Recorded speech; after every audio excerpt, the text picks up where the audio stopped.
ओ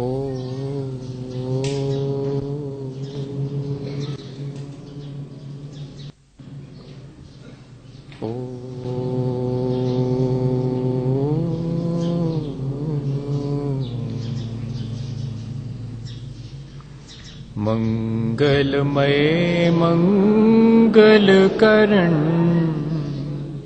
वीतराग विज्ञान नमो ताहि जाते भये अर्हन्तादिमगा जो विद्यादि सागर सुधी जो विद्यादि सागर सुधी गुरु हैं हितैषी शुद्धात्म में निरत नित्य हितोपदेशी वे पाप ग्रीष्म ऋतु में जलगे सयाने पूजूं उनके सतत केवल ज्ञान पाने पूजूं उनके सतत केवल ज्ञान पाने। बोले भगवान महावीर स्वामी की, आचार्य कुंद कुंद स्वामी की, आचार्य गुरुवर विद्यासागर मुनि महाराज की।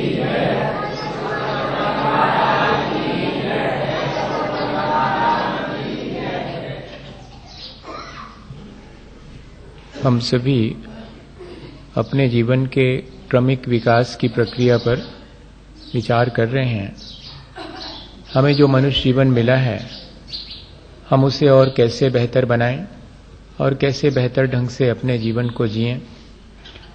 आचार्य भगवंतों ने हर व्यक्ति के जीवन को ऊंचा उठाने की प्रक्रिया अपनी अपनी भूमिका के अनुरूप बताई है और सबके लिए एक बहुत कॉमन सी प्रक्रिया भी दी है कि हम जब तक विद्या का अध्ययन करें, अर्जन करें, तब तक हम ब्रह्मचर्य का पालन करते हुए और अपने उस विद्या अध्ययन के काल को व्यतीत करें। फिर यदि विद्या अध्ययन के बाद हमारा मन होता है कि हमें अब संसार से विरक्त होना है, तो हम संसार से विरक्त भी हो सकते हैं। अन्यथा हम अपने क्रमिक विकास की प्रक्रिया में शामिल होते हुए गृहस्थ जीवन को अंगीकार करें और अपने गृहस्थी के दायित्व को पूरा करें।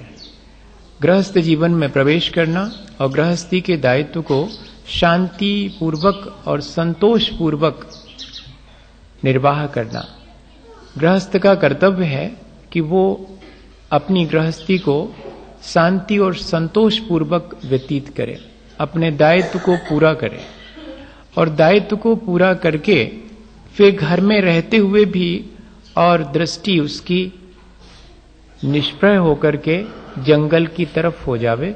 इसे वानप्रस्थ आश्रम कहते हैं।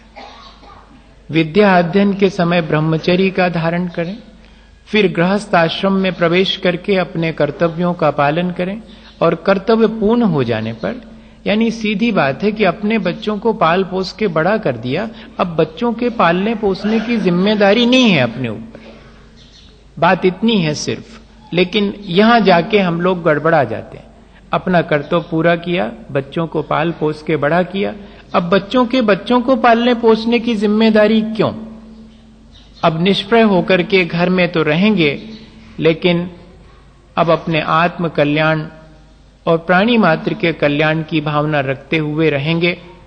जैसे कोई पेइंग गेस्ट पैसे देकर के और भोजन करता है किसी घर में, लेकिन उस घर के किसी भी मामले में दखल नहीं करता है, ठीक इसी तरह घर में रहते हुए भी अपने जीवन को इतना निष्प्रय बना लेना कि बहुत साम्य भाव, बहुत संतोष पूर्वक अब शेष जीवन व्यतीत हो। क्योंकि संसार तो एक वृक्ष की तरह है जिसमें खट्टे मीठे सब तरह के फल लगते हैं और रस कहां से आता है? जड़ों से आता है और जड़ें अंधेरे में रहती हैं। ठीक इसी तरह ये जीवन है, ये संसार है, इसमें खट्टे मीठे फल पुण्य और पाप दोनों के मिलते हैं। और ये कब तक मिलते रहते हैं? फल तोड़ लेने के बाद भी वृक्ष हरा भरा रहा आता है। क्यों? क्योंकि मोह की जड़ों से पानी आ रहा है। अपनी अज्ञानता, अपने मोह जो कि अंधकार में है जड़ें जैसे, ऐसे ही हम भी अपने जीवन को जब तक मोह और आसक्ति में घेरे रहते हैं तब तक इस वृक्ष को, संसार के वृक्ष को रस मिलता रहता है और पुण्य पाप के फल ये हरा भरा बना रहता, लगते रहते हैं। मैं क्या करूं इस संसार के बीच?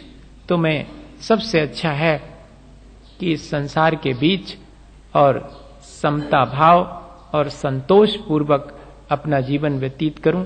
यहां इस संसार में खोना और पाना दोनों ही दुखदायी हैं। कोई ऐसा हो कि पाने वाला सुखी हो और सिर्फ खोने वाला ही दुखी हो? नहीं भैया, पाने खोने वाला दोनों ही दुखी हैं। एक बहुत छोटी सी घटना कल मैं पढ़ रहा था। 2 बच्चे स्कूल जा रहे थे और स्कूल जाने में दोनों को रास्ते में देर हो गई। जब स्कूल पहुंचे, गुरुजी ने कहा कि इतनी देर से क्यों आए? तो पहले वाले ने कहा कि क्या करें गुरुजी, 1 रुपया माँ ने दिया था, वो रास्ते में कहीं गिर गया, मैं उसको खोज रहा था और खोजने में देर हो गई और आखिर वो मुझे नहीं मिला तो नहीं मिला और इस तरह मुझे देर हो गई। दूसरे से कहा कि तेरे को देर क्यों हुई? बोले इनकी वजह से हो गई। अरे इनकी वजह से क्या? क्या इनने रोक रखा था? बोले नहीं, ये वहां से हट ही नहीं रहे थे। मतलब ये कि वो जो रुपया था ना, उस पर तो मैं पैर रख के खड़ा था। जब ये वहां से हटे तब मैं आगे बढ़ूं। दोनों लेट पहुंचे। एक जिसने खोया था वो भी दंडित हुआ, दूसरा जिसने पाया था वो भी लेट हुआ, वो भी दंडित हुआ।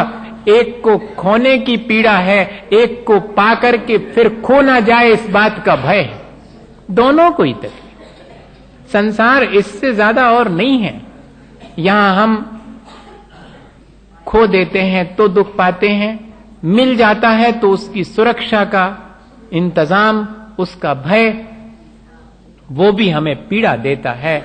भैया, इस संसार से, इस संसार के चक्र से कैसे हम मुक्त हों, या कि इस संसार के बीच हम कैसे बेहतर ढंग से जिएं? तो सबसे बेहतर ढंग यही है कि हम जहां भी रहें, चाहे गृहस्थ जीवन में हो, चाहे साधु के जीवन में हो, अत्यंत निष्प्रहता पूर्वक रहें। सुख और दुख दोनों के बीच साम्य भाव जितना बन सके, सब एकदम तो 100% तो संभव नहीं, पर जितना बन सके उतना हम साम्य भाव रख सकें। शायद यही प्रक्रिया एक साधक के लिए और एक साधु के लिए आचार्य भगवंतों ने अलग अलग ढंग से कही है। आज अपन श्रावक की एक ऐसी ऊंचाई तक पहुंच गए हैं जिसमें एक स्थिति थी कि श्रावक या कि एक गृहस्थ अपने गृहस्थ जीवन की शुरुआत करता है और फिर देखता है वो कि नहीं, अब तो गृहस्थी का भार इधर बेटे ने संभाल लिया है, उधर चौका चूल्हा का भार बहू ने आकर के संभाल लिया है। अब हम क्यों व्यर्थ में इसमें फंसे रहें?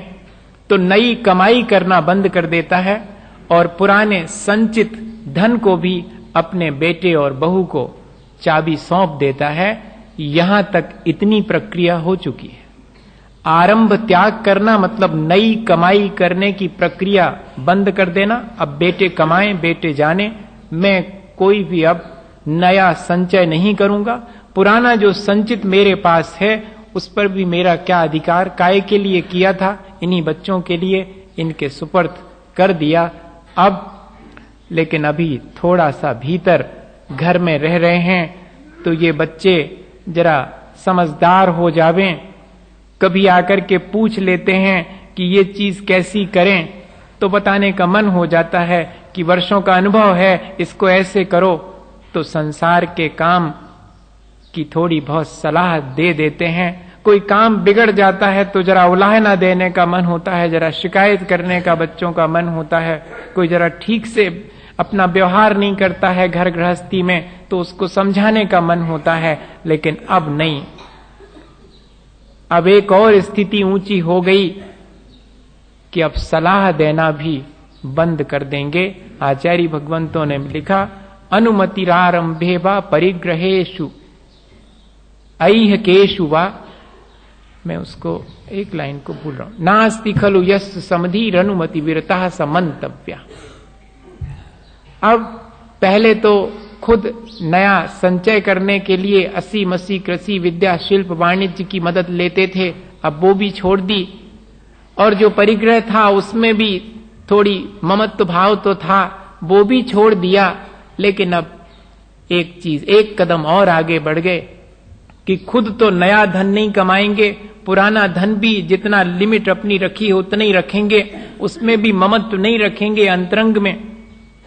और अब कोई अगर नया धन संचय कर रहा है या पुराने धन का संरक्षण कर रहा है, मतलब आरंभ और परिग्रह कर रहा है, या संसार के लौकिक कार्य कर रहा है, अपने घर गृहस्थी के व्यक्ति को भी उस बात की सलाह नहीं दूंगा। अनुमतिरारंभे वा परिग्रहेहि ऐहिकेषु, लौकिक कार्य जो भी हैं और परिग्रह आरंभ बढ़ाने वाले कार्य हैं, उन सब के लिए मैं अनुमति भी नहीं दूंगा। क्यों? क्या होता है, जब हम किसी काम के लिए अनुमति देते हैं, किसी काम की प्रशंसा या समर्थन करते हैं, तो फिर हमें लगता है कि वो काम हमारे मन मुताबिक होना चाहिए, और हमारे मन मुताबिक नहीं होता है तो उसमें हर्ष विषाद होता है। कोई भी कितना भी क्यों ना हो, तो कह रहे हैं कि जो लौकिक कार्य हैं, पारमार्थिक कार्य हैं, धार्मिक कार्य हैं, उनकी बात अभी उतनी ऊंचाई पर नहीं पहुंचे हैं।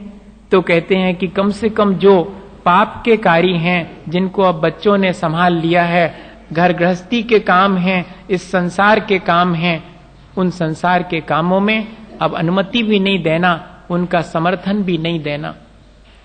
सब कुछ छोड़ देने के बाद भी जिसको दिया है उससे अपेक्षा रहती है कि ये इस चीज का ऐसा उपयोग करे। दान देकर भी हमारे मन में ये भाव रहा आता है कि हमारे पैसा को ऐसो उपयोग करो जाए, जबकि दे चुके, इसके बाद भी उसके प्रति आसक्ति बनी रह सकती है।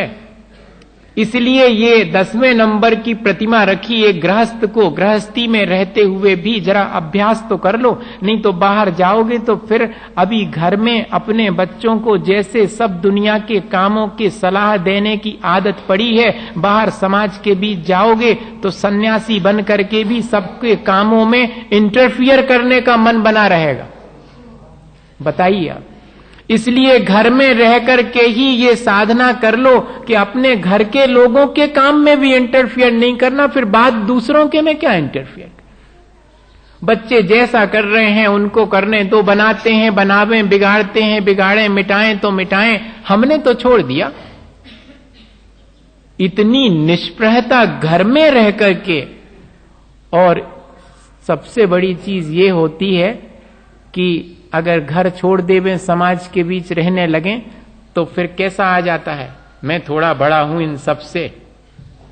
हाँ, ऐसा अहंकार आ जाता है। घर में रह करके ऐसे व्रतों का पालन 10वीं प्रतिमा वाला घर में है, अभी घर नहीं छोड़ा, कोई नहीं पूछता उसके लिए, कोई पद प्रतिष्ठा नहीं है, यश ख्याति नहीं मिल रही, तो ये जीतने के लिए भी इतनी ऊंचाई पर पहुंच करके घर में सामान्य व्यक्ति की तरह रह रहे हैं, बताइएगा। और आज के समय में तो जरा सा कुछ करने लगे तो फिर मंच, माला और माइक चाहिए, 3 मकार। वो वाले 3 मकार तो हैं ही, मध्य मधु मांस वाले, ये 3 मकार और नए हैं, ये मंच, माला और माइक, तीनों में मां है। ये 3 मकार वे मध्य मधु मांस है, तो ये भी चाहिए थोड़ा सा भी। अगर तो कहते घर में रह के ही साधना करो। और दूसरी चीज, घर में रह करके ये जरा सा विचार आएगा कि ये हमारे अपने हैं, अच्छा भोजन देंगे। कहते नहीं, चाहे सरस भोजन दें और नीरस दें तो अपने हैं, इसलिए शिकायत मत करना। ऐसी अगर निष्प्रहता आ जाएगी तो बाहर निकलोगे तब भी यही प्रक्रिया बनी रहेगी, नहीं तो यही प्रक्रिया रहेगी कि मुझे सरस मिल गया है तो आनंदित हैं, नीरस मिल गया है तो शिकायत से भर गया है मन। घर में ही साधना कर लो पहले, कि हो सकता है अपने ही बच्चे और ढंग से आहार ना कराएं, कोई बात नहीं, शांत, जो सामने रख दिया ठीक है। ये साधना 10वीं प्रतिमा वाला करता है। बेटा अगर घर में और बुला लेता है कि चलो पिताजी भोजन का समय हो गया, बहू ने बुला लिया तो जाके थाली पे बैठ गए चुपचाप, एक बार ही भोजन करता है, इतनी निष्प्रहता हो गई, बार बार भी नहीं। कोई और अन्न आकर के निमंत्रण करता है तो निमंत्रण स्वीकार नहीं करता। भोजन के समय पर आओगे और कहोगे कि चलो तो चलते हैं, बस। हाँ, इतना 10वीं प्रतिमा में हो जाता। अभी घर में ही है, सोचो घर में रह करके एक गृहस्थ ऐसा कर सकता है। और तीसरी या चौथी बात, ये सारी चीजें मैं सोच रहा था कि अब जब आरंभ का त्याग कर दिया, परिग्रह का त्याग कर दिया, घर में अभी भी हैं तो करते क्या हैं फिर? ये बहुत बड़ी साधना है। एक प्रतिमा इसी के लिए रखी है कि आपने स्वयं तो कमाना छोड़ दिया, जो कमाया था वो भी दे दिया, लेकिन दोनों के प्रति आसक्ति बनी रह सकती है अभी भी, कि देखो ऐसा नहीं, ऐसा करो, ऐसे में ज्यादा पैसा आएंगे, अब ऐसी सलाह मत देना। और ये सब मैंने मकान बनवा के इनको दिया, मैंने इतनी संपत्ति अपने बेटे को दी, हमें पूछता तक नहीं है। ऐसा भाव नहीं आना चाहिए 10वीं प्रतिमा वाले के मन में। अब तुमने तो छोड़ ही दिया, अब इस बात का उलाहना क्यों दे रहे कि मैंने इतनी संपत्ति अपने बेटे को दी, मैंने इतना घर बना के दिया, मेरी बिल्कुल सेवा नहीं करता। अब कहते नहीं, क्योंकि कल घर से बाहर निकलोगे और कोई सेवा नहीं करेगा तो बड़े आकुल विकल हो जाओगे, इसलिए घर में ही कि जिनको सब कछु दो वे भी न कर हैं, तो जोन को कछु नहीं दो उनसे का अपेक्षा रखोगे। ये देख लो आप। आचार्य श्री हमेशा कहते हैं कि किसी से भी अपना काम करवाने के लिए नहीं कहना कि जाओ हमारी फलानी चीज उठा लाओ। क्यों? क्या तुमने उनको नौकर रख रखा है क्या? वो अगर सेवा की दृष्टि से कहें कि भगवान मैं लाता हूं, ठीक है लाओ तो लाओ, नहीं लाओ तो मत लाओ। ब्रह्मचारी अगर, हमेशा कहते कि ब्रह्मचारी हमने साथ में दिया है, उसको ब्रह्मचारी समझना, उसका धर्म ध्यान में निमित्त बनना, उसको नौकर नहीं मानना, उससे अपना काम नहीं करवाना कि ब्रह्मचारी हमारा फलाना काम करके आओ, ब्रह्मचारी हमारा फलाना काम। ये साधु के लिए है। और 10वीं प्रतिमा वाले को कह रहे कि अपने घर के लोगों से भी अपेक्षा नहीं रखेगा, बाहर वालों से तो क्या अपेक्षा, जिनको सब कुछ दिया उनके प्रति भी इतना निष्प्रह कि दे दिया, अब मुझे क्या करना, अब क्यों उसकी सास संभाल के लिए सलाह दूं, नहीं तो देने के बाद भी ये मेरा है, ऐसा मन में भाव बना रह सकता है। एक घटना सुनाऊं आपको और इतनी ही बात आज अपन करेंगे, पर्याप्त है मेरे ख्याल से, क्योंकि अपन ने बहुत सारी चीजों की साधना करने की पद्धति समझ ली है। अपन को ये धीरे धीरे करके ये कैसे साधना की पद्धति हमारे क्रमिक विकास के लिए बताई है, इसको अपने जीवन में, भले ही अपन प्रतिमा नहीं लेवें भैया, जितनी शक्ति है उतना करें, लेकिन जरा समझ तो लेवें कि क्या सचमुच घर में रहकर इतनी निष्प्रहता साधी जाती है। अभी तो कदम कदम पर हमारा मन दूसरे को डायरेक्शन देने का होता है, और वो 10वीं प्रतिमा वाला कैसा होता होगा कि किसी भी काम में कोई इंटरफेरेंस नहीं, जैसा करो सो करो, बने तो बने, बिगाड़ो तो बिगाड़ो। भोजन कर लिया और बस चुपचाप 24 घंटे अपने धर्म की साधना। अब घर गृहस्थी नहीं साधना, अब तो धर्म की साधना करना। घर में है अभी, लेकिन घर में रह करके भी घर गृहस्थी नहीं साधना। इसलिए ये साधना करवा रहे घर में कि जोन से ने बनी घर में, बेका कर है वन में। हाँ, घर में अगर आप अपने 4 लोगों के बीच और निष्प्रय होके नहीं रह सकते, तो बाहर 4000 और 40,000 के बीच आपकी निष्प्रयता गड़बड़ा जाएगी। आप अपेक्षाएं रखने लगेंगे कि मेरे अनुसार ऐसा होना चाहिए, मेरे अनुसार ऐसा होना चाहिए। कहते नहीं, तुम्हारे अपने जो हैं, कल तक जिनको अपना मानते थे, उनके बीच भी निष्प्रय होके बताओ, तब मानेंगे कि हाँ वास्तव में अब तुम्हारे मन में इस संसार के प्रति विरक्ति आ गई है, अब साम्य भाव की साधना सधने लगी है, साम्य भाव की साधना ही तो करनी है। घर में रह के करते हैं एक समय तक, फिर उसके बाद साम्य भाव इतना सध जाता है कि बाहर सबके बीच, और अभी तो अपनों के बीच समता रखना सीखा था, अब अपने पराए कोई नहीं रहे, सब अपने हो गए, अब उनके बीच भी साम्य भाव रखो। तब इस साम्य भाव के द्वारा हर्ष विषाद नहीं होने से संसार से पार होंगे। संसार से पार होने का एक ही उपाय है कि इस संसार में हर्ष विषाद जितना कम हो उतना कम करते जाओ, उससे मुक्त हो सको तो मुक्त हो जाओ। वरना जो चीज अपन दे देते हैं वो चीज भी हमारे मन को घेरे रहती है देने के बाद भी। एक उदाहरण है इसका। दो मित्र थे, वर्षों के बाद वो मित्र अपने मित्र से मिला और ऐसी गरीबी हालत में मिला कि वो जो रईस मित्र था उसको थोड़ा संकोच लगा कि अरे ये मेरा मित्र कैसी स्थिति से गुजर रहा, मुझे तो मालूम ही नहीं पड़ा। फिर भी अब आया है, 20 बरस के बाद मिला है, बड़े प्रेम से मिले और घंटों चर्चा हुई और अचानक उसको याद आया कि अरे अपन दोनों जन तो खूब बातें कर रहे हैं, और भी अपने मित्र हैं, भूल गए होगे तुम तो, वो सब यहीं रहते हैं, आओ चलो अपन मिलके आए सब मित्रों से, तुम तो वर्षों से नहीं मिले हो।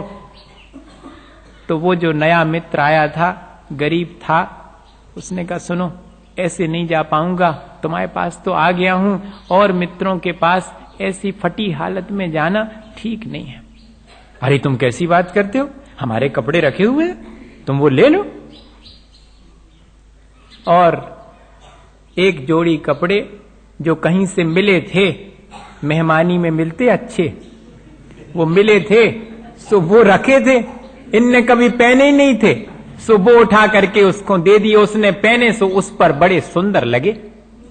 अब सुंदर लगे तो मन में बात बहुत कठिन है। अपनी छोड़ी हुई दी हुई चीज दूसरे को उपयोग करते देख करके विकल्प न आवे, अरे बहुत कठिन है बाबा बहुत कठिन, अति कठिन है।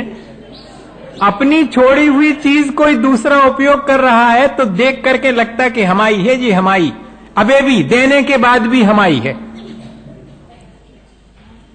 अब क्या हुआ कि पहन लिए, वो सुंदर लग रहा है वो, अब इनके कपड़ों से भी। और मजा ये है इस परिग्रह के साथ कि अपन को जोन चीज मिल जाती है बात अच्छी नहीं लगती, दूसरे को जोन मिली है बा ज्यादा अच्छी लगती।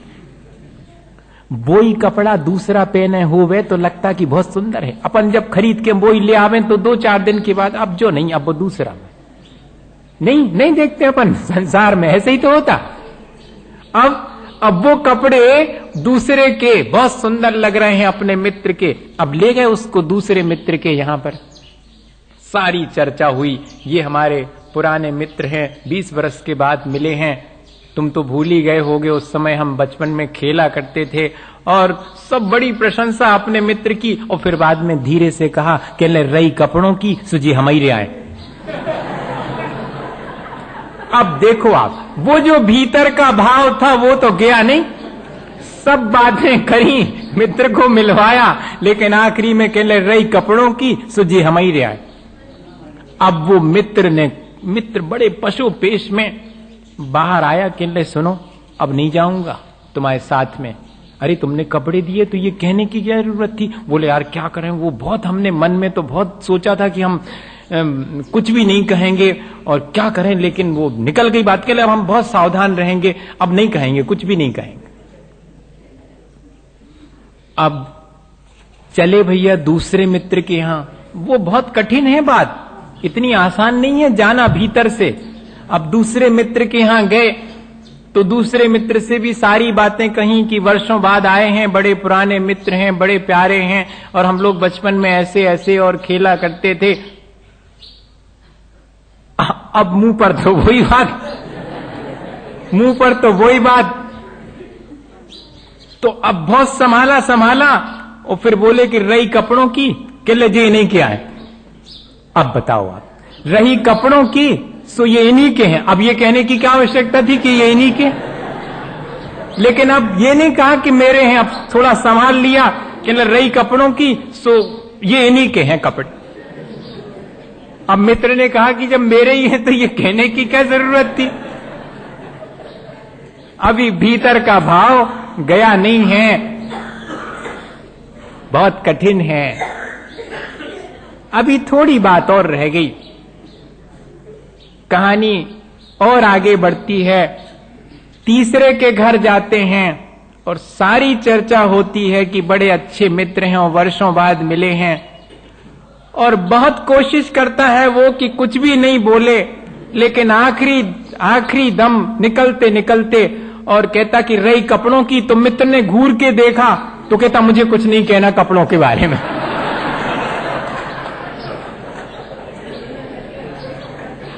ये मेरे हैं, ये इन्हीं के हैं, और रही कपड़ों की, मुझे कुछ नहीं कहना है इनके बारे में। ये भी कहना ही है।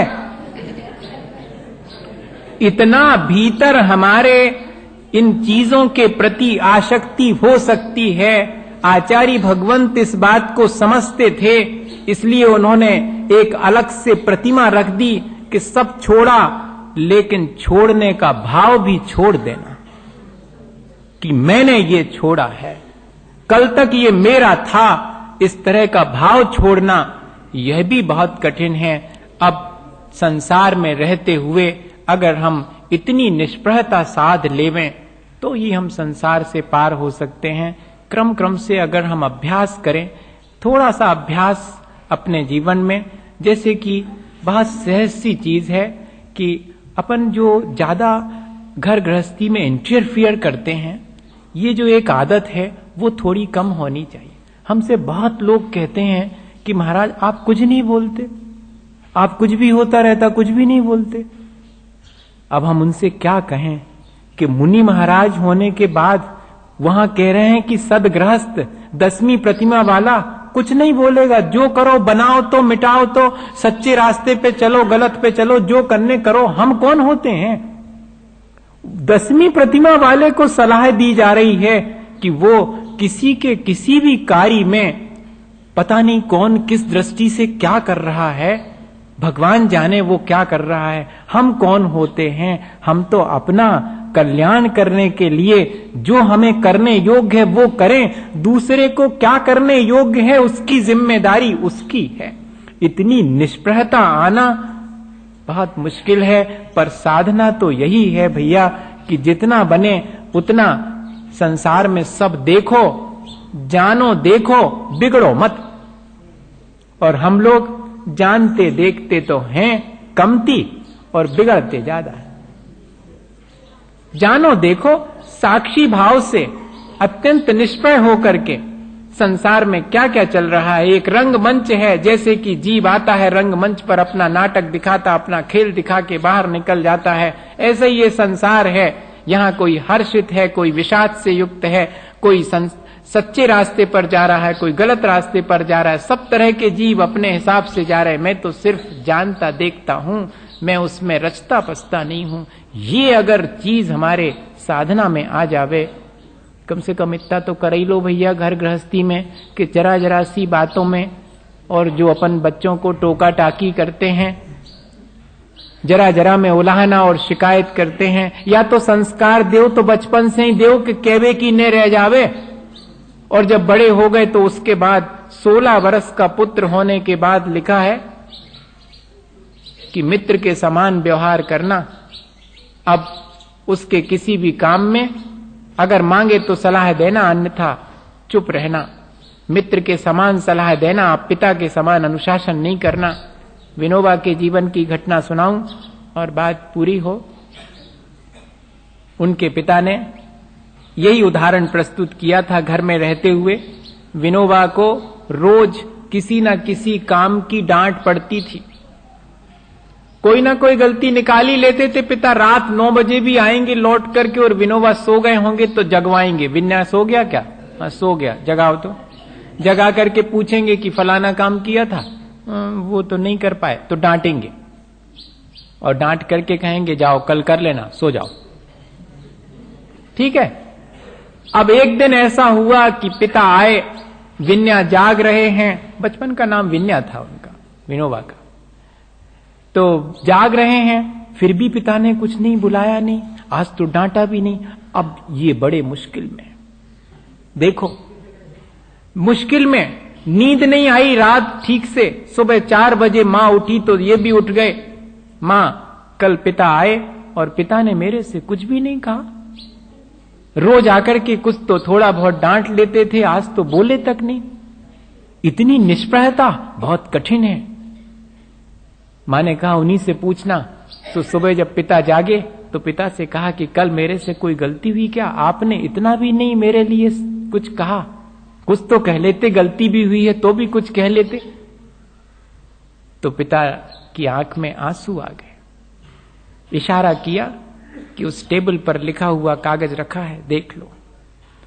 विन्या ने उठा करके कागज देखा, उस पर लिखा था कि मैंने अपने बेटे को आज 16 बरस तक किसी न किसी बात के लिए अनुशासित करने के लिए, 16 बरस तक जो मैंने अपने बेटे को डांटा या समझाया वो सिर्फ कर्तव्य मान के समझाया है।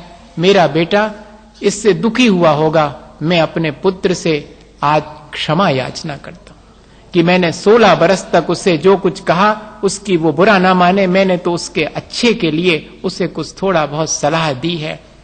भैया ऐसी घर गृहस्थी में रह करके भी क्या निष्प्रहता आ सकती है? अपन कौन सी बड़ी बड़ी बातें करते हैं, इतनी निष्प्रहता। यही आचार्य भगवंतों ने संसार से बचने का उपाय बताया है कि उसके सुख दुख में और साम्य भाव रख करके हम संतोष पूर्वक अपना जीवन जिएं तो हम संसार से पार हो सकते हैं। इसी भावना के साथ बोलिए आचार्य गुरुवर विद्यासागर। हे गुरुवर